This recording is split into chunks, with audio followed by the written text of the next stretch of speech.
Throughout anime, there's always been that one special character. That one character who really doesn't say or do much, but you know if you called them out on this, they would freaking destroy you. They don't need to brag about their power, they let their skills do the talking for them. They don't need to trash talk their opponents, they just get right down and do what needs to be done. So today I give you KHF's top 10 silent but deadly characters. Yes, I know what that sounds like. Would you grow up, Emma? I'd like to see you come up with a better name. Anyway, let's get right down to business and discuss my top 10 silent but deadly characters. Shut the hell up, Emma. Number 10 for me is Saki Hanajima from Fruits Basket. She rarely ever says a word, and when she does it's usually about creepy psychic stuff. But if you do try to mess with her or anybody close to her, she will make you pay. And without even lifting a finger at that. Her psychic abilities aren't just some stupid gothic belief, no, she can literally take you down with just her mind. Just ask the Prince Yuki fan club who have received several mind shocks from her and are afraid to go within a few feet of her. Heck, in one episode she scares them off by merely having one of her hairs stand on end and point at them. She's not somebody you want to mess with. Number 9 is Ichijou from Pani Pony Dash. If you thought Hanajima was scary, you ain't seen nothing till you've seen Ichijou. You never know what to expect from this girl, she's completely unpredictable. Seriously, this isn't even an exaggeration. If anything, it's an understatement. She can and will do absolutely anything, and most of the time for no reason at all. She's somebody you'd want to keep an eye on, but in doing so you'd probably end up losing that eye. Heck, knowing Pani Pony Dash, she'd probably take the eye and replace it with Masosa the rabbit. And no, this isn't an exaggeration, she probably would do that. In a world where literally anything can happen, the character who is the most dangerous is the character whose actions you can never predict, and that is Ichijou. Number 8 is the tall, dark and handsome Takashi Maury Nozuka from Oran High School Host Club. Maury rarely ever speaks, and on the rare occasion that he does, it's normally just a couple of words or a very short sentence. However, he's not somebody you want to mess with, and not just because he hangs out with Honey all the time. No, Maury can hold his own even without Honey's help. He's freaking strong, able to pick up Haruhi with just one arm. He's a master in kendo, and he's actually surprisingly fast for such a big guy. Heck, just looking at this guy, you know he's someone you don't want to piss off, but then again, he's not exactly somebody who gets angry quickly. Tamaki, why don't you tell us a bit more about Maury? Maury-senpai is simply a wondrous person. Although if you do try hurting Honey-senpai, he will make you sorry. Although then again, Honey-senpai can do that all by himself. Out of all my hosts, he is perhaps the most gentle, but he is very well respected in the martial arts field. He is simply a wonderful companion, although I would not want to take him on in a duel, for I just may end up in the hospital, and besides, why would I want to damage my beautiful face anyway?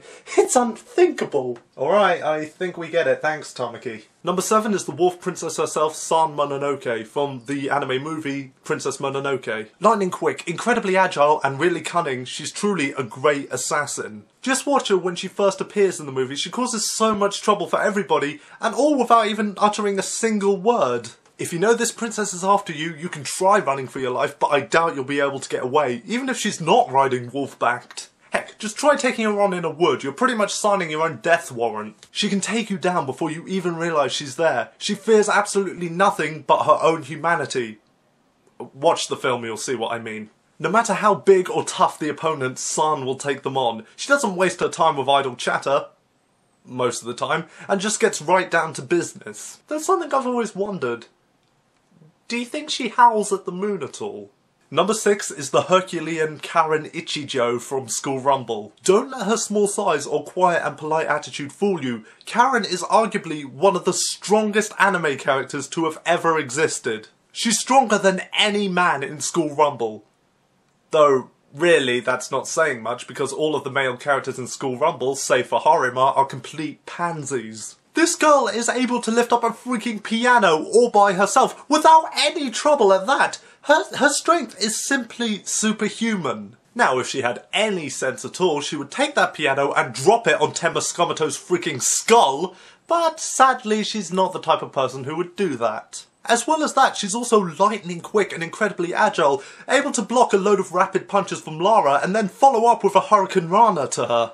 Karen would have probably made it all the way to number 1 on this list. However, my problem with her is that she's way too much of a pushover. She constantly fawns over a guy who isn't even nice to her. Heck, who isn't even a nice guy in general, all because she thinks she can't do any better. She just sits there and takes the fact that he acts like a complete and utter scumbag to her and flirts with other women in front of her. If she had any sort of a spine, she would break Imadori's spine. And sadly, because of this, I've had to hold her back on this list. Karen, grow a backbone, get some self-confidence, and be proud of who you are. Oh, and while you're at it, you can break Imadori and Tenma's necks. Number 5 is the demon hunter Mai Kawasami from Canon. Beautiful, quiet and deadly, Mai is just simply an awesome character, able to fend off demons single-handedly. She may not say much, but her sword skill should tell you that this isn't a lady to be messed with. If you try to mess with her or anybody close to her, you can wave goodbye to your head. Mai is just seriously a badass character. Seriously, in one episode she leaps from the top of their school building all the way down to a demon who's attacking Yuichi outside. She destroys the demon, then lands on her feet, all without saying ouch. Granted, clashing with the demon broke her fall, but still, it's a badass moment. Mai is just simply amazing, and it's no wonder she's probably the most popular character in canon. Number 4 is the alien bookworm Yuki Nagato from The Melancholy of Haruhi Suzumiya. Nagato rarely says anything, but she's perhaps the most deadly member of the SOS Brigade. She's able to manipulate things around her and can create weapons from seemingly nothing. She can literally move faster than the human eye and can do things that are simply just not humanly possible, but that's to be expected seeing as she's an alien. She's also practically indestructible. Heck, she takes 2 giant blades through her chest and then says it's not a fatal wound. She's able to catch the Mikuru beam in the palm of her hand and then act like it didn't even faze her. And let's not forget those giant force fields she's able to create. Is there anybody who can take this girl down? Heck, it's implied at one point that she can even manipulate the weather. Are we sure it's Haruhi Suzumiya with the godlike abilities in this series? Because looking at the things Nagato can do, I really do have to wonder. Heck, she can create things to counteract the changes that Haruhi makes in people and inject them into them by biting them.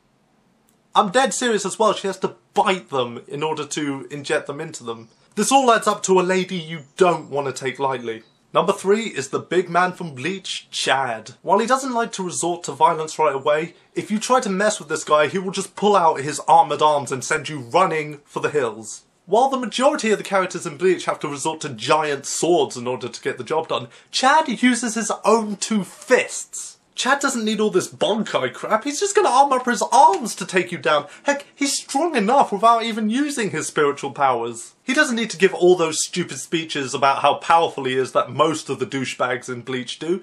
No, he's just going to let his fists do the talking for him. Though, granted, he does tend to go into extended internal monologues like every character in this series tends to do. Chad may be quiet, he may not be quick to anger, heck, he's probably the most gentle character in Bleach. However, if you try and mess with him, you don't want to underestimate him because you might just find your spine broken in 2.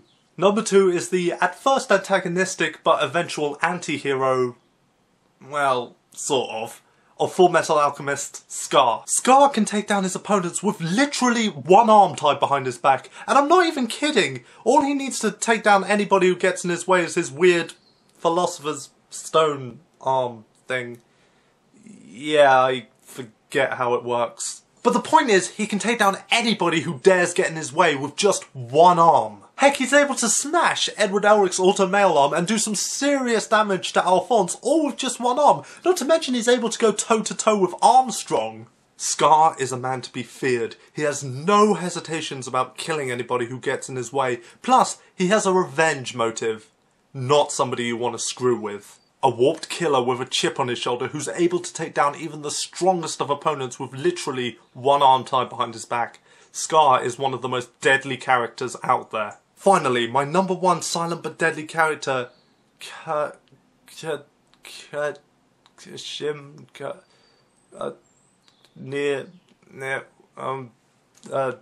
that kid with the hoodie who's walking around with that huge totem pole, who's apparently much older than he looks and is there as a tuner from Shakugan no Shana. This guy may not say a lot, only what's needed, but he's perhaps one of the most powerful flame hazers in the Shana universe. He's so powerful that when Marjorie Daw sees that he's about to go on the offensive, she literally runs for the hills. When he pulls out that totem pole, you know business is about to pick up. Heck, in that battle he doesn't even move, he just stands there and lets his totem pole thing do the work. His Crimson Lord is called Behemoth, for crying out loud. He's able to fix distortions in an area by just willing it to happen, albeit he needs somebody who's familiar with the area in order to help him out. While he's not known for his great accuracy, he doesn't need it. The guy's so bloody powerful that he doesn't even need to worry about things like accuracy. Shakugan no Shana showed us that size doesn't matter, and that's really evident with this guy. The old man may be short, he may be quiet, but if you try to disrupt the balance between the world and the Crimson Realm,